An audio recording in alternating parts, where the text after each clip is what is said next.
Welcome back, everybody, to the Intel Extreme Masters World Championship, where we are about to head into the last game of the day. Of Gambit will take the stage and try to remain in the competition here in Katowice as they play WE. So let's take a look at the bracket, see all the action that we have behind us already and all the action that is still coming our way today and in the following days. We'll get the bracket on screen in just a second. Well, I have something prepared that I do want to touch on. With Team Solar Mid going 2-0 in the group stage, they join the GE Tigers as the highest placed seed in the semifinals.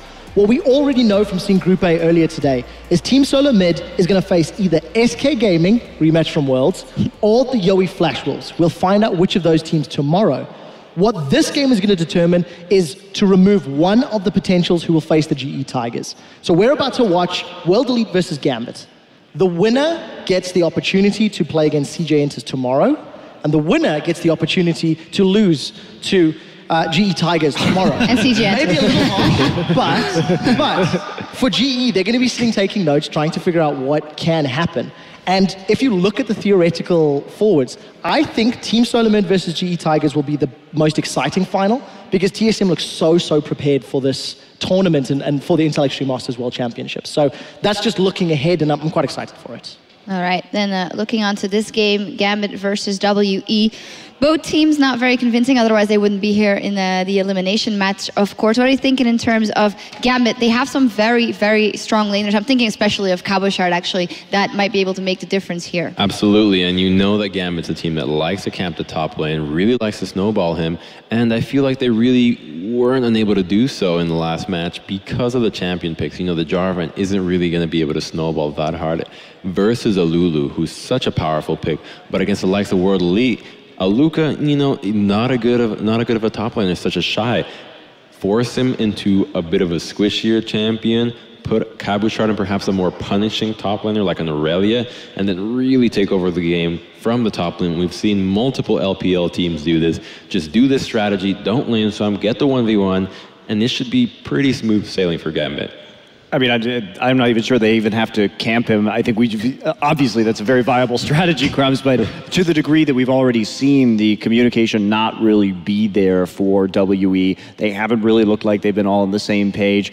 Some people going out, some people going in the middle of team fights, awkward teleports kind of across the board. So I think Gambit really has a good chance here, especially if they play a solid early game like they did earlier today. Yeah, I think if Gambit go back to their traditional EU LCS style of play, it should be enough to overcome World Elite. This is another one of these matchups where, because WE are playing with these substitutes again, they are a fairly low-ranked LPL team against a pretty on-form Gambit at the moment, you know? But you've got to keep in mind, Gambit, again, they do have their weaknesses. They do sometimes go very oddball in picks and bans, so that could definitely hurt them if World Elite have prepared enough in terms of this matchup. Now, I'm going to go out on the limb and say that, you know, we felt like TSM felt really prepared against CJ, not so much, especially not even confident against World Elite, but that's because they had a lot of an X factor with these new players, very difficult to determine who they're going to be picking, what the style is going to be, especially having been announced so late. Now, this makes me to believe that Gambit will have a much easier time, and that World Elite showing had a lot of the lack of preparation from TSM, and that's why they looked like, you know, they were putting up a fight, just because TSM had no idea what to expect. CJ has endless VODs as to their play, and now that Gambit has a general idea as to the style that World Elite is going to showcase here, I feel like they'll have a much better time than what TSM showed against World Elite. Yeah, we will see for World Elite, maybe an adaptation has to come in for the picks in the mid lane. As we know that there's a sub there in Shea. Diana didn't really work out, didn't work out for Fox either in summoner spells. I feel like that should be a serious adaptation to this one, Monty. Yeah, I hope we don't get to see the double teleport again. It caused too much of an imbalance in that early game, and you know, playing that passively against Bjergsen can really cause the team some problems. He's a very good player. Luckily for Shea, he is up against Betsy, who is a fantastic player himself, but Betsy does not necessarily have that same... No, he doesn't have that same 1v1 ability. He's only played about 4 games in the EU LCS, and I do really like Betsy as the game progresses, but in terms of laning, he tends to play a little safe, and unless Diamond comes to help out, he's not necessarily had the opportunity to completely out 1v1 opponents. So there's a little bit more breathing room, I feel, for World Elite, but the chips are still stacked against them. It is going to be a difficult game. They are up against a squad who, despite the strategy not working, I like the fact that they went all in. I like the fact that they said, we need to just go completely crazy against CJ, because if we don't, we feel they'll outplay us. Hopefully they've got something equally interesting to punish World Elite's weaknesses. Yeah, we did talk a lot about Spirit before the last game, and here it's very interesting once again because it's Diamond up against Spirit. They both like to brawl, and see, in this one maybe can Spirit pull it more ahead? It'll be even harder though. Well, I'm not sure. Maybe he will have a few more opportunities in this game, just because I do think that TSM had that very well planned early game against Spirit that made his movement so very visible on the map, and they played around him very beautifully. So if Diamond and the rest of Gambit don't have that setup, he may have more of a carry potential in this one. Well, honestly, with the Jarvan pick, it's not that strong right now. So I feel like Gambit's plan should be very similar to TSM's early game, neutralize Spirit out of these mobility junglers, specifically the Rek'Sai, the Nidalee, go on something a little stronger like the Lee Sin, like they did, and force Spirit to take that either Jarvan or perhaps the Rengar. Now, honestly, I'd rather face the Jarvan than the Rengar because we know he's a really strong Rengar. But the Jarvan is a champion that needs to snowball. You have to be able to trust your lanes to carry, and we did not see any hint of that. It's a little difficult to trust your lanes to carry when your lanes are substitutes as well. So yes, it's true that first pick Jarvan didn't work out, but the question is, how do they change it? It's one game. This is a team that is in a very difficult situation. So maybe solid lanes with a scaling option elsewhere. Try a carry jungler instead. Instead of going for a support jungler, go for something like a Vi that can actually dish out enough damage to generate picks by herself. A Jarvan's not going to find anybody and kill them on their own, especially now that he's nerfed. He's rather easy to kill via another jungler. So go for a Vi, go for a Rengar, something that can just really take over somebody's other jungle. But to be honest, if Diamond goes with skirmishers, he's not going to be able to get caught 1v1. We'll see. Let me pitch a theory. If we get to the mid game and WE, as we said, they were playing a little bit of solo queue-esque, and we know that Gambit sometimes loses pace in the mid game, might they be thrown off? I can see Gambit actually losing their footing because of the craziness of WE. I want to jump on this, and I actually think that's a great point. I think there's two things that play into World Elite's favor. Gambit have not been known to have the same sort of strategic warding that you would need to counter Spirit. TSM had a great strategy. They had multiple members moving and warding up. I don't know if Gambit will be able to, or if they've realized that they can do that. So we'll see. That's number one. Number two, Gambit as a team have also had difficulty closing games. I think they've got fantastic individual players, and they tend to do very well in the early game to mid game. But once you have to push and get a little bit more strategic with your movements, this is one of the areas that the team's been working on over the last 3 weeks. Part of the reason that their winning streak came to an end is because teams realized you can just drag it to the mid to late game and then start to punish some of Gambit's weaknesses. So for World Elite, again, strong lane, stall, play late, maybe you can wait to punish a team's misplay. And not only that, but to go back to what we were talking about earlier, maybe that is why you take out some of Aluka's tanks in this meta, because that could be a big difference maker in the late game, is that if they can't close fast enough, it does shore up, I think, maybe some of Gambit's weaknesses by saying, okay, we're not going to let them have any hyper tanks so that they won't get ridiculously unkillable in the late game and maybe have a chance to get back into it. I mean, I agree with that, but for the other reason that the hyper tanks are just a lot harder to kill in the laning phase. Force him onto something that is like, for instance, the Gnar versus Aurelia matchup. Gnar in the mini form, very easy to kill, especially with the Aurelia true damage. That really long 2-second stun opens Gnar up for getting ganked quite a bit, so you can really punish that one, unlike the Maokai, who's got the twisted advance, so you can't gank him from behind, Arcane Smash, push him behind you, or the Sion, who just, frankly, is the hardest of them all to kill. Yeah, we will see now for the last time that we're going to go over to Chobra as he's going to introduce us to our teams. Thank you very much, Shocks. It's getting late at night. It's the last game of the day, but it's not time for your lullaby just yet. We still have one more match left in the day, and it's going to be the losers match of Group B. Once again, we're going to sadly say goodbye to one of these teams, and one team will get a chance at redemption here at the Intel Extreme Masters World Championship.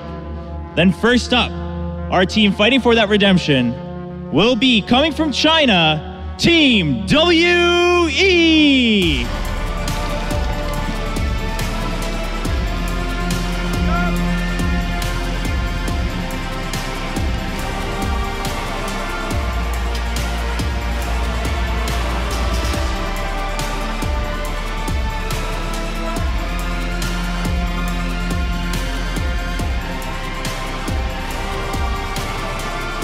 And their opponents, one of the Intel Extreme Masters favorites, will be none other than Gambit Gaming.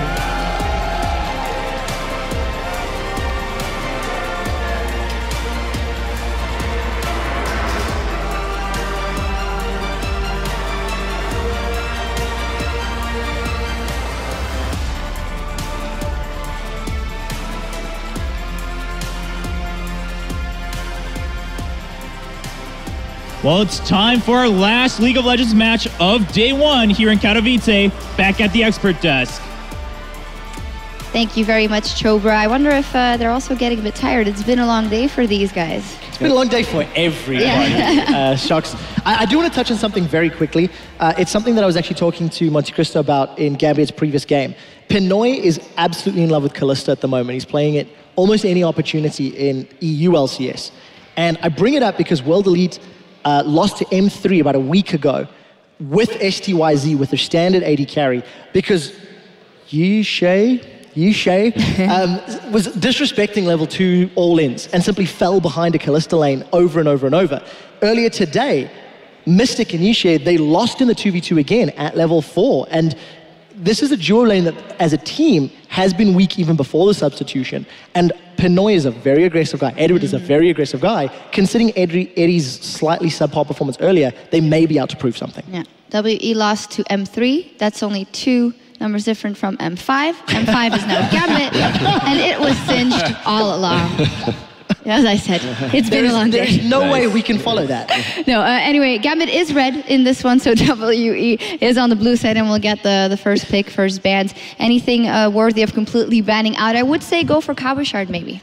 Yeah, I mean, just like the Kalista, though, as Quickshot was mentioning in terms of the laning phase, that they were failing to respect the level 2 all-in, kind of do the same with the top lane champions in terms of banning the ones that you can really exploit and playing the ones that can take advantage of that. So, I mean, I'm still going to side with the fact that I think they should be banning the Maokai and the Scion and forcing a really punishing top lane like the Aurelia. And if I was World Elite, I don't want to ban that too. All right, we'll find out what they decide to ban out as we jump into picks and bans. World Elite are on the blue side for this matchup with Gambit Gaming in their home colors on the red side. Straight out the gate, Kennen is taken off the table by World Elite, and an instant reply of Ezreal followed by Zed. I think that's a great choice. I'm a big fan of Betsy Zed, and obviously earlier today, well, TSM went a bit crazy with that Zed pick as well. Yeah, indeed, really picking it up right there, and interesting that they're taking out the Kennen this early on, so not confident in their ability to actually kite it out here. And Maokai eliminated from Aluka as well. Are they going to take another tank out of the pool, or are they going to challenge Spirit? The Ezreal a bit weird as well, considering that was mostly Ninja's pick on WE. Yeah. Well, Aluka says, Spirit, you're not getting job, and it actually fans it out from World Elite. Interesting, because Diamond plays Rek'Sai, plays Nidalee, showed he played Lee Sin earlier. I'm not sure I like that job in ban. Yeah. Some really weird bans. But maybe it's targeting a Cabashot. Let's be fair, targeting Cabashot, he played a top lane earlier. That's true. Let's remember that. But letting Spirit go with the Rek'Sai, you know, he's shown so much prowess in these really up-and-coming junglers with the Rek'Sai and the Nidalee that you're taking a big risk here. Now, it seems almost obvious that I think Diamond would want to take the Nidalee in response, seeing as both are still up.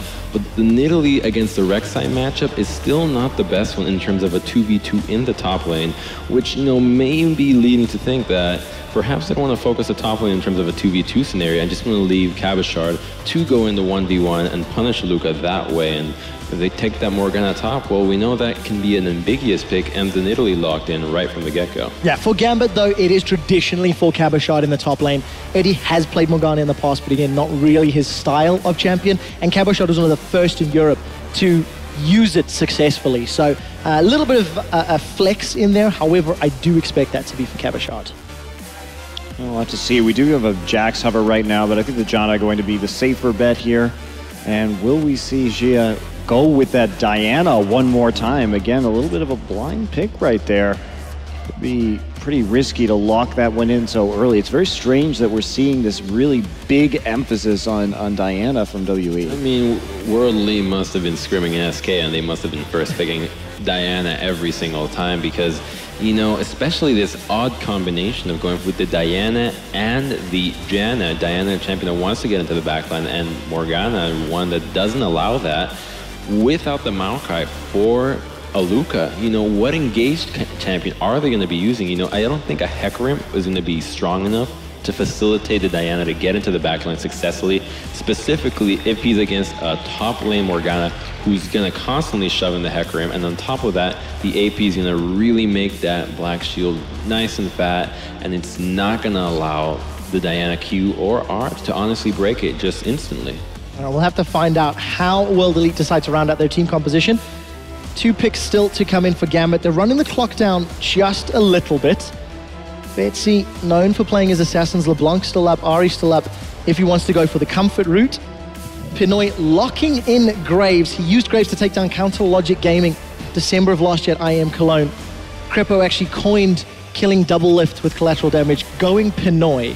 So we'll see whether or not. That's it. You know, we have a lot of plays in League of Legends, whether it's the insect, but now it's killing specific players with specific abilities. Correct. It was very clear because Pinoy did actually, you know what, he stepped up. He surprised a lot of people and he had a phenomenal series of games. Unfortunately, wasn't able to replicate it as much throughout the year, but comfort pick locked in, and then Betsy going back to the Twisted Fate as well. As we suspected, the Hecarim, however, makes me think that they're actually going to go through with it just because it would really hurt the lineup of Gambit because they've chosen to go with the Twisted Fate. Now, TF being highly immobile and a champion that could find it difficult to gank the Hecarim, especially with the Morgana, because you find yourself now in a situation having triple AP threats if you commit to the Morgana in the top lane. And, you know, I don't want to see the Morgana be going top lane. Now, unfortunately, what's going to happen is playing against the Sivir Janna lane, you may find yourself struggling, seeing as how they struggled into the COG Nami lane before they came online at level 6. I wouldn't be surprised if the World Elite bottom lane would be able to push in the Gambit bottom lane. I'd much rather see a split push threat here. Keep in mind, Cabochard could pull a surprise pick and lock in a top lane champion, put that Morgana into support. 20 seconds left before they lock it in. World Elite have definitely got a run you down team composition together. A very heavy engage composition all around. So WE, I mean, if they can get that proper engage off, then they may be able to make something work right here. Of course, Gambit is a little more immobile in what they're running at the given time, and that's going to be a Thresh lock. And I gotta say, I much prefer the World Elite draft here, specifically just because the Nidalee, like, I feel like the Gambit lineup could really use a tank, and I feel like with the Morgana, you're not making the best of one of your biggest mismatches in this game. Cabochard is known to be a great top laner, and Aluka not so much. You're putting him in a Morgana who just doesn't have as much kill pressure as an Aurelia, as perhaps a Jax almost. And, you know, it's a little disheartening to see that they're not sticking to their strength. Yeah, and we do see the TP coming again in the mid lane, and that's going to be pushed in early. I mean, TF is able to clear those ways really fast in the early game. It may be quite a big issue. Yeah, risky draft coming in here for Gambit. We'll see if they can pull it off right after this.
Welcome back, everyone, to the Intel Extreme Masters World Championships for our final game of the day. Team WE taking on Gambit. I am, of course, Joe Miller, joined by Doa and Deficio. What do we think to the lineups here in this one? We were just discussing that the WE team may be very much all in, except the Janna pick, which doesn't maybe fit to that. No, that's very true. Janna doesn't really fit with the comp. Annie Leona would have made sense. Annie, of course, was banned away in this case here. It's not like Janna is a bad pick, however, even in a very hard engaged composition, will add some protection at least from your backline. But it's a very standard Gambit composition, honestly. A lot of skirmish potential. You can make some aggressive plays on every single champion here. We know Eddie loves to play the Thresh. And also you have some AoE wombo in a team fight, which they like to use. Once they create one pick or get an advantage before Dragon, they just wombo together and destroy you. Sure enough. Well, here we go, guys. Welcome for the last time tonight to Summoner's Rift. WE versus Gambit Gaming. Loser goes home. Winner moves on to day 2 here at the Intel Extreme Masters World Championships. And we've seen some interesting picks over the course of the day, haven't we? A couple TFs now, a couple Dianas, some little bit unorthodox stuff. Yeah, and teleport in the mid lane again for World Elite here. I like it more against the Twisted Fate because he doesn't have the same kill pressure as a Zed will have in the one-on-one lane, and now it allows you to follow Betsy around at least one of the times where he's ulting away, so it does make a bit more sense here still. When you run double teleport, you really need good communication and synergy as a team. And this is 2 new players, 2 Koreans, 3 Chinese guys. It's going to be tough pulling off proper teleports in this game. Yeah, very true. Doing it twice as much, potentially. I think the toughest thing in this game for me is going to be pronouncing WE's mid and support players' names. Give it a go, Doa. Come on. Yeah. Okay, all right. I talked to our translator, Rachel, and she was trying to help me. So the mid laner is Xia, I believe, and the support player would be Yusa, maybe.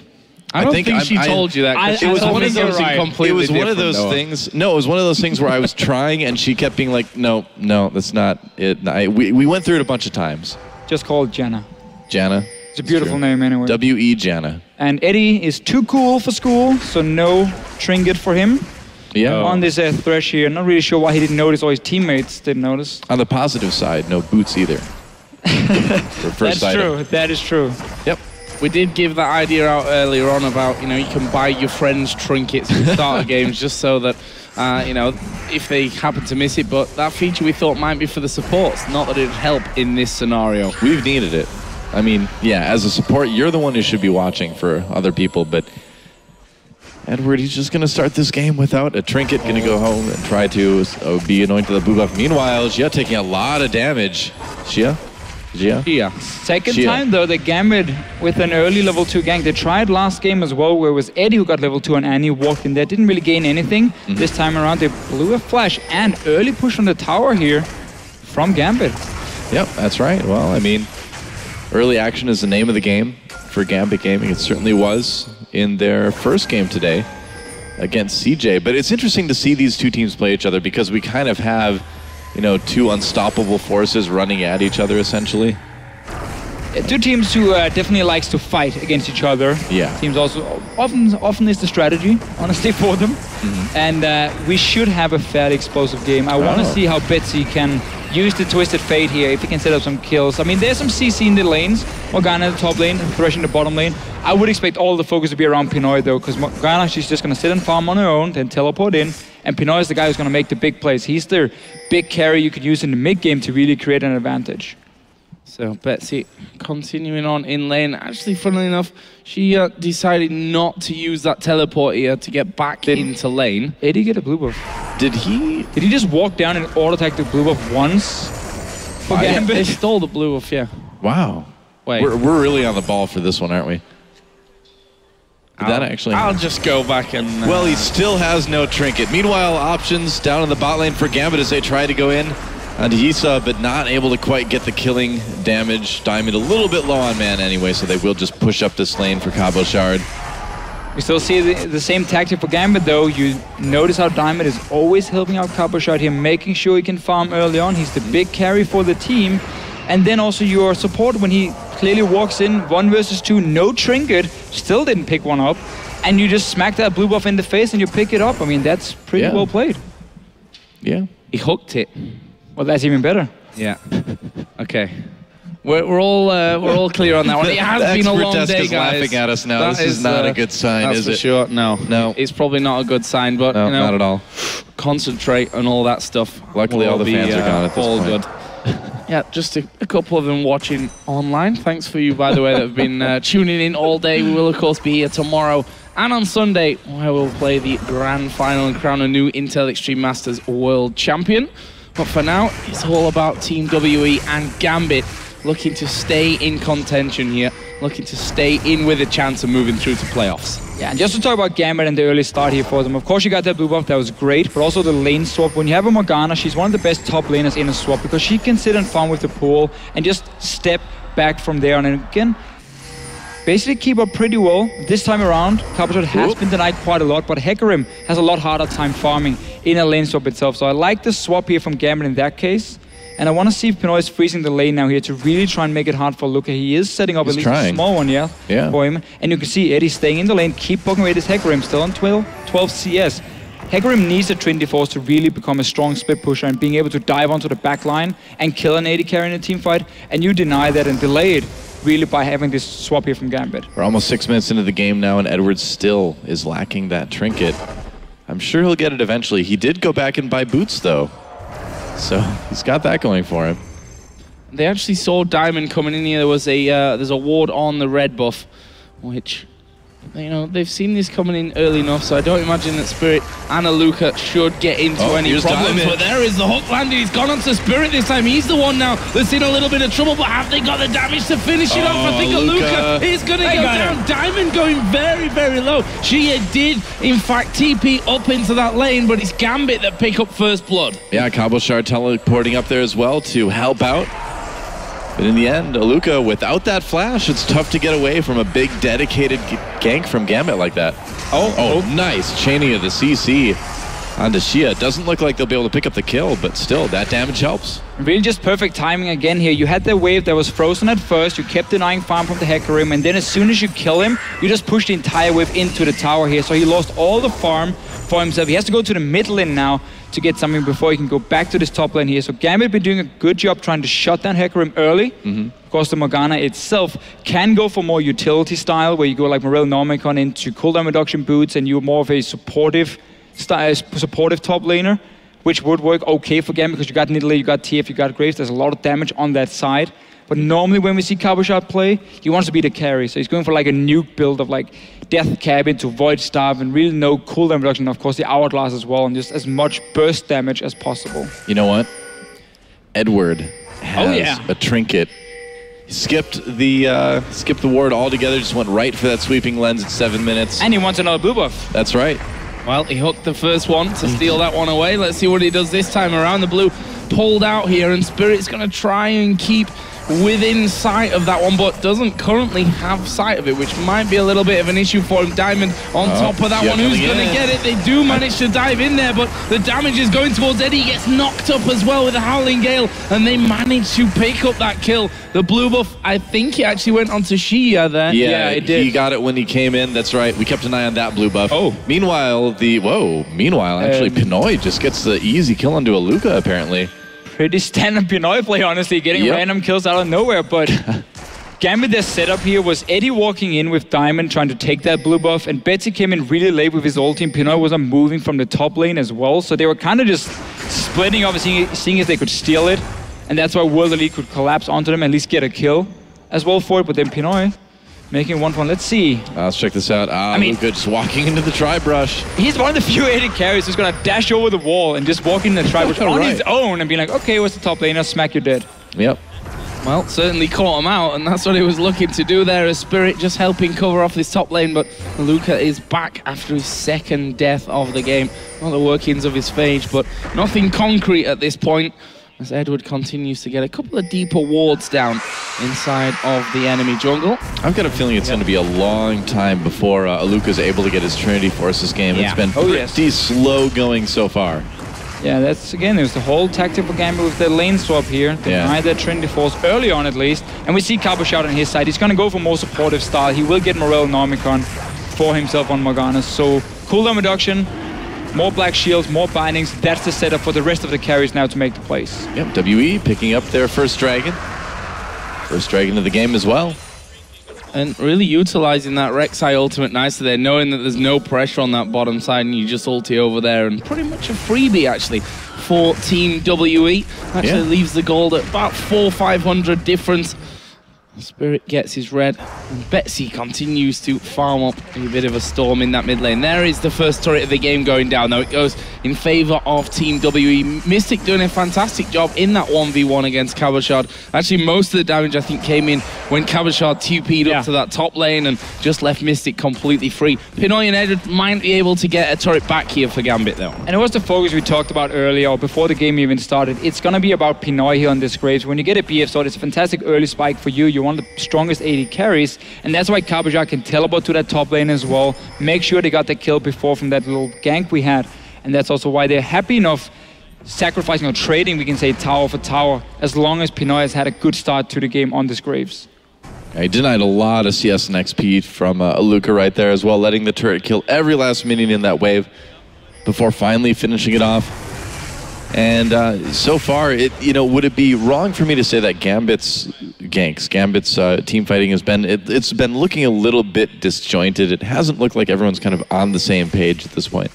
At least it was a bit of a misunderstanding around that blue buff, where two guys went in and two guys kind of stayed in the lane and joined a little bit too late. But 2-on-2 lanes now on the top side. Spirit is up here. He wants to be part of something. Maybe we could just push it in and reset the whole thing. As Pinoy is still looking good on Graves into the Sivir. You really don't want to take any trades against the Graves with BF and pickaxe this early on. Cabochard actually has pushed his bottom lane back out. Look at catching that one nicely. It's Edward and Diamond here waiting for a catch. And, well, he will just get a face full of Boomerang. Nothing more than that, really. Yep, Tremor Sense helping them find Edward, and Mystic nearly getting hit with that death sentence, but I think if he would have been worried about actually being hit, he could have spell shielded it. Ooh, look at this Shia going in after Diamond in the jungle here. Actually, WE going in as well. Spirit. TV. Yep, there's a Chilling Smite onto Diamond. Betsy coming in as well to try to make a play here. There's a flash. The knockup doesn't hit anyone, and actually, Hecarim coming over the wall there, helping Shia pick up that kill. Meanwhile, the rest of Gambit on the run now. Pinoy, Edward, Cabochard, Edward turning around to try to get a grab off of it. It didn't quite work. Again, for Gambit, though, here, the way they're trying to set up their fights, they don't really respect how many players from World Elite can be up here. We saw the Sivir Janna on the top side of the map. We know there's a teleport from Hecarim, obviously, to join the fight. And Betsy came in, used his combo, and was basically out of mana. Now, nice little hook. Oh, that's a good monsoon back, though. And actually, the knock-up there onto Pinoy, they can't quite finish off Yuja. And that will be Mystic keeping them at arm's length as well. Pinoy getting dangerously close from that one. Question now is, what do they do on this top side? Can they hold on to this turret? Spirit is going to come around. They're going to go for Edward. He's out of turret range. Pinoy also being attacked here. That's a great Howling Gale. And Mystic will pick up the kill to put WE ahead on kills. And they should be getting turret number 2 as well. Spirit did a good job of just kind of scaring Edward away and allowing them to make a very, very easy dive onto Pinoy. And so far, WE seems to be in pretty firm control of this game overall. A good setup. They got a few D-wards down from the last fight, and TF ulti was gone. TP from Morgana was gone as well. So as soon as they got to that top lane, they knew there was no help for Gambit. And just an easy pickup for them. And Luca was there. Spirit, obviously, from the jungle as well. And honestly, Gambit has been punished for taking some fairly greedy fights or trades for certain objectives. And that's why World Elite is currently hitting gold.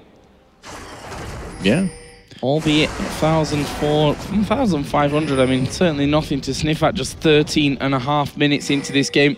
As Yuja just going to go out there, ward himself up that death brush, and clear a little bit out as well. Meanwhile, Spirit visiting that mid lane, not really much for him to pick up. Betsy was playing pretty defensive and just farming off with those wild cards. Diamond getting a pretty late tier here in Italy. Normally what you want to do is have your Hunter's Machete, and then on the first back you just go for that tier, so you really start stacking it early, because the brilliant thing is it's going to be full stack around like 17-18 minutes, and that's a massive spike for you on the Italy. But he went back first. He got Skirmisher Saber, which is different on Italy, I think it's safe to say. And it's a thing Diamond likes to do. We need to see if he can find some one-on-one duels against the likes of Spirit. But then also he got the magazine chant before getting tier, so it's only on 50 mana at this point. It's going to be pretty late to stagger up, but now he might be in trouble. Diamond in big trouble. Shia coming in as well. Betsy able to get that gold card off.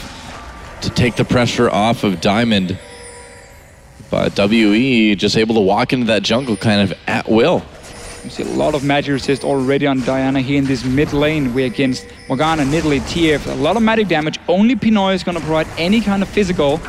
And that's why he can go for this early on, and why we see Diana so much here at IEM. She really synergizes well with the current items. And Eddie, yeah, he's going to be in trouble. Yeah. He's going to fall down straight away. And actually, Pinoy off to the side. He does have Diamond there to help him. The spear will land on Shia, and there is Cabochard coming in. He's actually going to be out of range in the end. The Monsoon will knock them back, and Mystic goes onto the killing spree. He'll be picked up by Diamond, but Shia really doing a good job of cleaning up, but he's pulled into tower range there. Has to flash away. There's the slow on Tayuja. Pinoy comes in as well, and 3 men for WE left super low after that one. Yeah, but a successful team fight at the end of the day. They got a little bit of damage done on that tier 2 as well, and Gambit's still being kind of shoved around the map right now a little bit. It's getting quite worrisome at this point. Yeah, tough for him to get into this fight here. They came for like every flank. Betsy came down from the bottom. Let's see, tower goes down, Eddie gets caught out and dies early on. And this Diana pick, we just mentioned how tanky she is with this early magic resist. So good ulti from Cabochard at first, forcing World League to back away. But notice here, Betsy coming with no mana at this point. He has a blue buff, but no real mana else to do anything. And it's just Gambit coming from multiple sides, not really finding the right targets for them. And in the end, have to give up quite a few kills and a mid tower. Yeah, that's true. Dragon is up, and we'll see if possibly WE can pick up their second one of the game right now. They've increased their gold lead to about 3K, which isn't bad at all. Spirit just kind of biding his time. He's been there for a lot of kills this game. Well, technically half of them. 50%, I suppose. That is a half in some circles. If he gets one more, then I can say most, at least.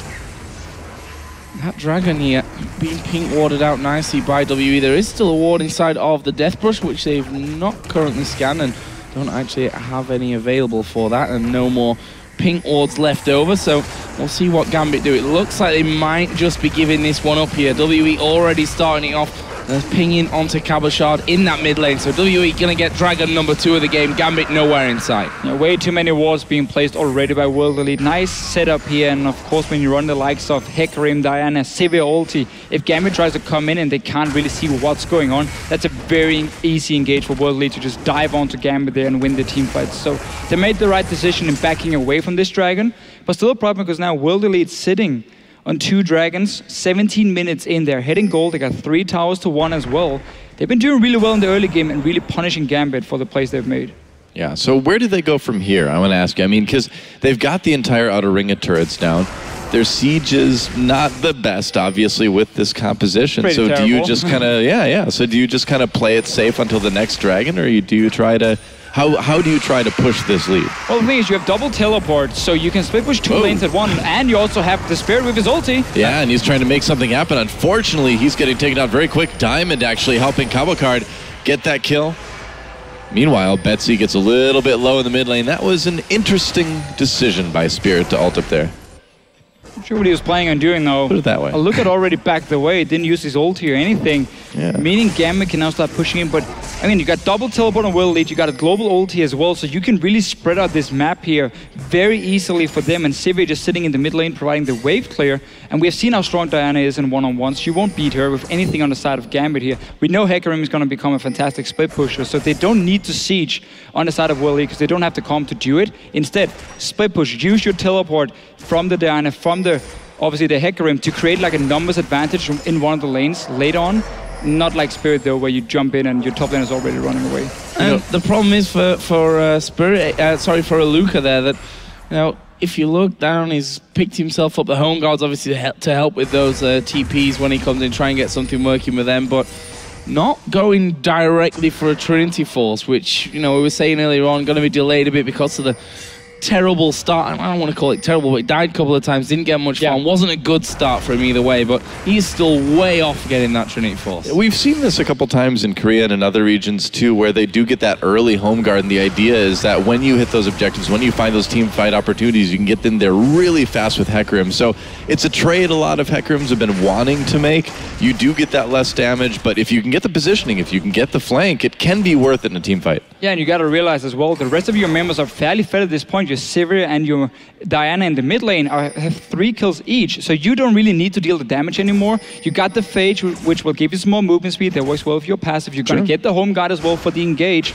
and you're just going to be more of a tank now, which is perfectly fine because your carries are doing well, and you know your composition is about hard engaging onto Gambit every time. Like a Twisted Fate, what is he going to do? If there's no Black Shield on him, and the Hecarim ults onto him, he's going to be feared. He's going to die right after from Diana here. So I really like the pickup, and I like the fact he's not just rushing blindly that Trinity Force, making him extremely weak for potential fights.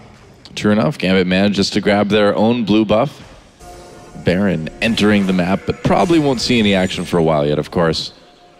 And WE, you know, we talked about what they can do to get ahead. They've been just kind of doing that. They've been sort of maintaining their lanes, finding fights when they can. You know, sometimes Spirit goes in and dies, but aside from that, it hasn't been bad. No, and you can see how they're splitting up in 1-3-1. Hecarim is down now farming the Wolf camp, but he was just in the top lane beforehand. You got the double teleport ready. Even Spirit can join whatever lane he wants to. No tunnel, however, on the top side of the map for him at the moment. But no, just split it up here. Don't allow Gambit to sit with the Twisted Fate in mid lane, just wave clear all the time. And also, if TF ever tries to gank a lane, you can very quickly join in with 2 or 3 guys because of your globals, meaning Betsy doesn't really have anywhere to go unless Gambit creates a big numbers advantage in one of the lanes, but that opens up World Elite to just push elsewhere, because if you see 5 guys from Gambit suddenly ganking the bottom lane, well, you just push mid or top lane and you trade that for a tower. And they've outdone them here, to be honest, with positioning as well. A lot quicker to get down that bottom side. Hook did actually land there onto Mystic, but he spell shielded up just in time, and that tore it down to half HP. And this is what happens when you control all 3 lanes and you push them up to the tier 2 towers, because it allows you to simply walk into the enemy jungle. You know they're not going to be sitting there because you can see them defend at the tower, so you get full information, you get the deep wards to spot if there's any flanks coming in, and it just allows you to quickly move between the lanes because you can go through the jungle, but Gambit has to run all the way around through their own inhibitors possibly, and then down to the tier 2 tower. So you'll always get a few hits, especially with the likes of Sivir, to really fast push the lanes as well and just go in there. So I like the way they're playing it, not allowing Gambit to wave clear and just keep putting pressure on every single lane. Yeah. Well, some pings going down near Baron. WE thinking about adding some vision now to the pit to just get a little bit ready for that maybe in a few minutes. Dragon, of course, up in less than a minute as well, too. So this is kind of what WE has been waiting for, and this is kind of becoming a crucial moment for Gambit. I feel like they can't really give up too many more objectives. This Dragon, even though it would only be the 3rd for Gambit, is starting to get a bit scary as well. So I think if Gambit's going to try to fight something, would you agree this is maybe kind of the best time to try it? Whoa, Betsy getting very low in the meantime. At least for Gambit, I mean, what they have to do here is try and keep wards in their own jungle so they can spot the quick rotations coming and try and defend their towers while you wait for key items. You need Hourglass for Carbo Shot first of all if you want to fight. You got it for Betsy now as well, so now he can engage in. So those 2 items have just been completed.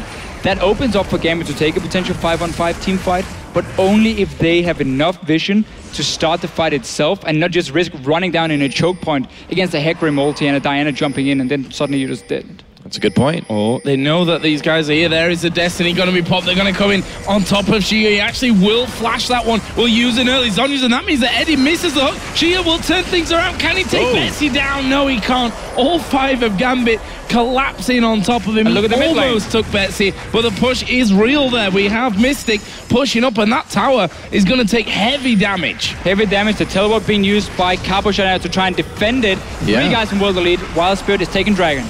Well, WE manages to take that turret. They take the Dragon, and if you look at the summoners and the ults used by Gambit in that kill, they use basically everything. Everything, and all 5 members. So Dragon gone, mid tower as well. Oh, Diamond. Yeah. Well, that's a few critical hits right there. Running into Mystic there, who's got himself Phantom Dancer Infinity Edge. Yeah. Probably not going to be able to escape, even though you've got your pounds.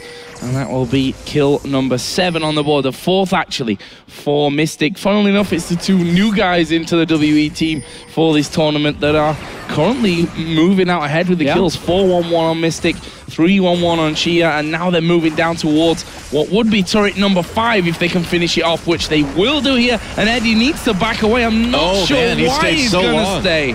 Wow, well, Luca just using the ult there to make sure that they can pick up that kill on Edward. Gold card loaded up by Betsy, but they're not going to get close enough to really use it. And WE is starting to look a bit like a steamroller here, just slowly grinding the life out of Gambit Gaming. Just playing it so well, honestly. Yeah. Using all these globals they have. We saw how many guys Gambit needs to invest into killing one person because they know there's the risk of Spirit coming up there or the teleport from either Hecarim or Diana as well to join in. So you can't just go 2v1. That's not going to work for you. And really, it's so tough. Gambit, honestly, going to have to sit back, ward up their own jungle and try and create a pick in there. If they see someone from World Elite walking on their own, then you quickly collapse. You got the stun from a TF, you got the binding from Morgana, so you can lock down a target, get a quick kill where you don't have to move too far away from your lanes, because then suddenly we're going to see the same push as before from World Elite, where they just go on the opposite side of the map and take a tower from you. Yeah, and we're at that position where there's not really that much left on the map. Pinoy might get caught out here. Xia is surely going to finish him off. The ulti came out of Pinoy, but nowhere near enough damage to finish off Xia, and that will be a kill number 4 for Xia, and I think they're just going to turn and go straight towards Baron. They are. Yeah, they are, I guess, with no AD carry. This still seems a bit risky, though. Betsy using that ult to spot people out. Cabo Card with the stun over the wall. Luca taking a lot of damage. He's going in. He got it! Oh! Diamond steals the Baron, but how many are Gambit gonna lose on the way out? The box dropped by Edward to try to stop the engage from WE. It's not gonna save Betsy. They got some kills off of it, but Baron kept away from WE. Oh, Edward exhausted. It looks like with that flame, maybe no, he's not gonna make it out. So Baron denied to WE, but they lost people on the way out. We'll see if WE is able to take any objectives off this. This is the best Diamond could have done there. Yeah. Got the steal. Sadly for him, the rest of Gambit was staying nearby. I think Eddie was trying to throw him a lantern, see if he could like jump in, steal it, take the lantern out, but simply meant the World Elite with so much mobility when you have Sivir, Hecarim. I mean, you're going to catch people left and right here if they're getting caught out. So. Oh, Pinoy getting knocked up here as well. This could be really bad for him. There's the ulti in, but actually getting away with that one. That was the fastest Hecarim retreat I've ever seen, actually. Yeah, the horse was not that amazing. Nope. This time around. Look at that horse. That horse is not amazing. All right, so let's see. Diamond goes in for the steal. It's a 50-50, I guess, for him with the black shield already. I want to see if Eddie was there with the lantern. Yeah, there you go. Lantern's there to set up. Yeah. But then because Betsy and Coppershot is there as well, and we just talked about Sivir ulti, Hecarim, everything, you will not be able to run away from this comp, and that's why they end up dying, despite getting that Baron. Yep. So where does that leave us then? 46 to, let's call it 40,000 gold in favor of WE. 12-5 up in kills, 6-1 in turrets though. That's what's really costing Gambit a lot here. We'll see how moving forward they can do anything about this with a ridiculously fed Diana and Sivir. Certainly going to be hard. As we've seen, they can just charge at you from every angle. Yeah, well, 6-1 turrets right now, and I mean, if you look at the wards around the map, WE has done a very good job of just completely taking control. Like, Gambit can't go anywhere outside their base without WE knowing about it. No, it's going to be a little bit harder now for World Elite to push the last few towers because you no longer have that advantage of the enemy jungle where you can move faster between. But yeah, Gambit doesn't really have anywhere to go. They're going to be stuck in their own base. Dragon is going to come up again. You can just go for the 5th one and then you can go for a dive. We even see a Luca. Because they got so many kills, he even got that Trinity Force. But now, let's see what Gambit can do. Yeah, he throws a gold card immediately, popped out Zhonya's. Meanwhile, Xia coming in, doing a lot of damage to Diamond. Nice knockup by Yisa.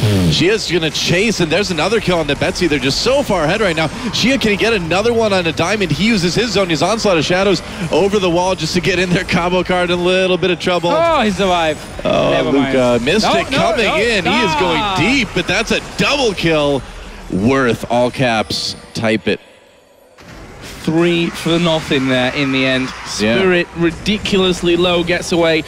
Went back home, didn't fully regen. Actually, I don't even know if he went back there, but came back in for this one. It looks like WE with 3 men down are going to look to take at least an inhibitor from this one. The turret is going to go down. There's a TP actually coming in as well. So we're going to have Xia in there, and we just saw how long he can survive. Diana got a lot of damage. He's pretty damn tanky as well at this point, and this should be 2 inhibs for WE.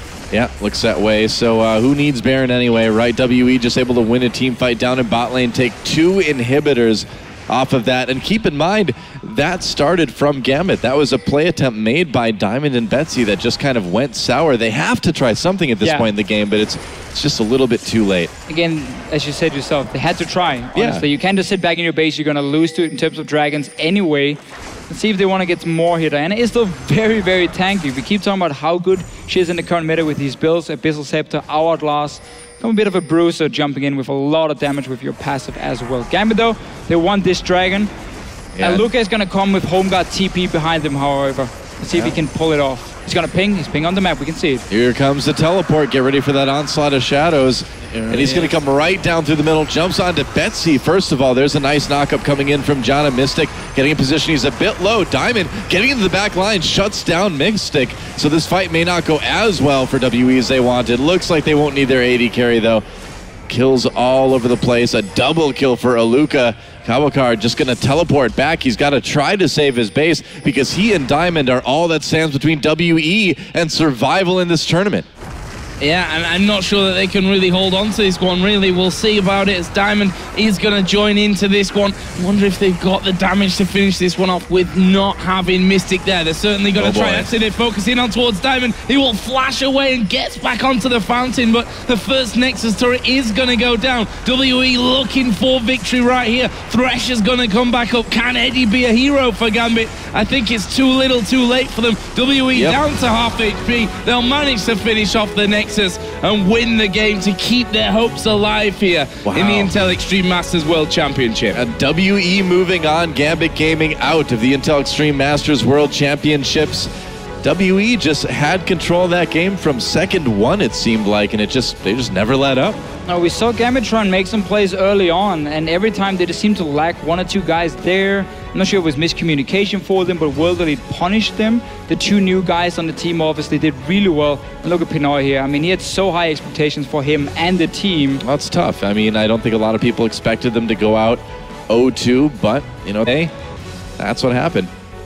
That means that tomorrow WE will be taking on CJ Entus for the second spot in Group B, and of course that will set either of these teams up for a semi-final showdown against the GE Tigers. Doesn't matter who goes through from that. I think it's going to be an incredibly tough game from what we've seen over the past months and of course here today. But either way, World Elite bouncing back. Honestly, I wasn't sure how they were going to perform here against Gambit, but pulling it out in the last minute. Yeah, that was a great performance. They really used the teleport so well. Spirit's ulti, okay, we didn't get to see it too often, but just their 1-3-1 split push they could do. There was no targets for Betsy on this Twisted Fate here. And we saw Luca. He started out having this phage into somewhat tanky. Then suddenly he got like 3 towers in a row. He got a few kills. He went straight for that Trinity Force after. And suddenly he could also come in and get a double kill in the end. Well, good win for WE. We're going to head over to the expert desk to break down that victory. Thank you very much, guys. We are going to break it down. The first thing we're going to break down is Diamond's build with Crumbs. Take it away. All right, well, Skirmisher Saber, not a good idea, especially on Italy. You're a poke champion, you know, Skirmisher Saber, you should probably not even look at that item on pretty much any other champion ever. Really? It's not really a good build, Skirmishers, please. Let's theorize.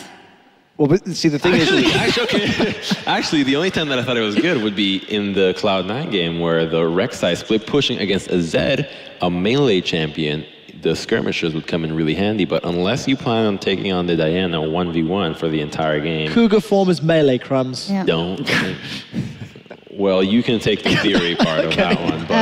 But, on a more serious note, though, the Diana won with the same summoner spells, but I feel like Gambit, we said before that WE was playing like a solo Q team in the last game, and Gambit didn't know what to do mid. WE know exactly what to do with their lead in the mid game, and Gambit just fell completely apart and found their skirmishes where they shouldn't. Well, I mean, if you do have that teleport coming in on the Diana, it just depends on whether the team overextends so you can actually pick up those kills. And I think that's exactly what we saw, but it's I think against a really top-tier team, that's not really going to happen quite so much. And I think it was the really heavy skirmish style of this game that allowed it to be more successful. Yeah, and something that worked into favor of World Elite is the fact that they had 3 globals. 2 teleports in your solo lanes, as well as Rek'Sai with that Void Rush. So there was a number of teleports that were questionable, but then there was more teleports that were good. simply because of the fact World Elite had more tools at their advantage. If you can fling more weapons at fights and you have more fights, whoever can fling more weapons is going to come out ahead. And that's basically what happened. Gambit got bullied around the map. There was mistakes on both sides of the Rift, which you can't deny. But once World Elite got ahead, they did play aggressively. And that's a 30-minute win. It's relatively quick if you actually look at the big picture of the day. So I think credit to World Elite. I mean, I think if we were talking about who can fling more, then it really shows how Stone Age perhaps the game was. But I think one of the most disappointing things is the fact that they did put Katowice on the Morgana top, and you saw that even though he had a good lead in the beginning, you're not able to punish a Luca. And Luca looked really lackluster in the Hecarim, not able to really find many good teleport plays, not really do all that much. Like, to be honest, he was kind of showing up and just saying, like, I'm part of it. Like, yeah, I'm in the winning picture. And an Aurelia pick, to be honest, an Aurelia pick I would have really liked that just forced the split push, and Aurelia would have been able to deal with Diana very well. The thing about the top Morgana, too, is when you have all that AP, but you're going up against a very mobile WE composition with a Sivir. So you're not going to land damage, per se, unless you can catch them with the Sivir ult down. And it's such an ineffective pick in teamfights right here. Basically, you're hoping that you can set up a pick with a Dark Binding, or that you have some insane Black Shield, but the ult unlikely to really be that successful. And of course, neither is the W's, the Tormented Soil. No, I'm a bit disappointed in Gambit, I have to be honest, but good on WE for getting their advantage and pulling it through. Let's take a look at the playoff picture here in Group B, as we have finalized all our matches for today, at least, to see what's coming up. So, Team Solomid 2-0 in the groups. They're obviously going to that semi-final in the higher seed position.